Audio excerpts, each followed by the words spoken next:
Okay, y'all. So, today I'm going to show y'all how to make a scroll bar on your app. Um, just if you want extended options on your page or extra room to work with anything on there. Um, so basically, uh, just the premise of my app, real quick. It's the disaster relief app. So if somebody's fleeing a hurricane or a forest fire, somewhere like that, and they need somewhere to go, they would come to this app and they would look at properties that people have listed where they'd be able to come and stay for free when they're evacuating those natural disasters. So this was a really good page for me to use here. They'd come on the app here and see the available properties listed, and they may just be going through looking at these houses saying, oh, none of these are for me. So natural instinct would be, oh, let me just keep scrolling down in my app. So the first thing you're going to want to do if you want to make a scroll bar here is you're going to want to take and highlight your whole app here, and you are going to want to right click and then you're going to group. I already did that. I just wanted to show y'all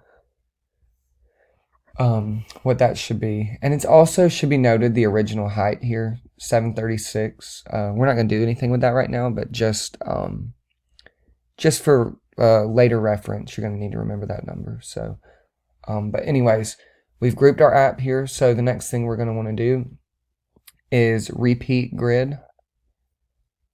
And you're just going to pull this down as many as you need. I'm just going to do 3, just so there we go right there.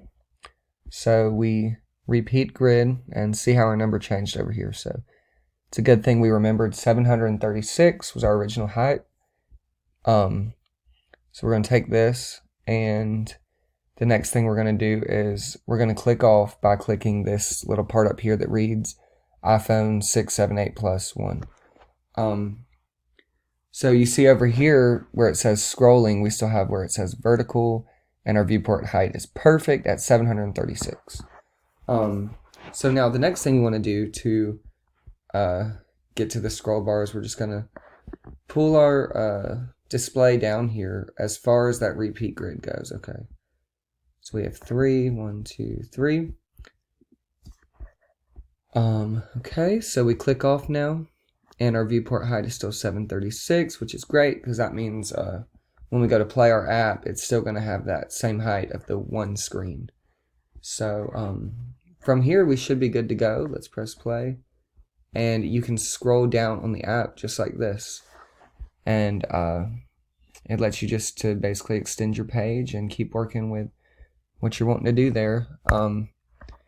And yeah, so if you wanted to add more to, that next page, for example, if I wanted to go in here and obviously I'd change all these houses to be new listings. So, I could just add another image here, maybe this one.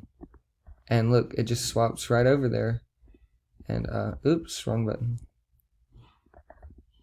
Swaps right over there and makes it really easy for you to change your information and just keep your app moving real quick. So, but yeah, that's all, and it's actually pretty easy to use.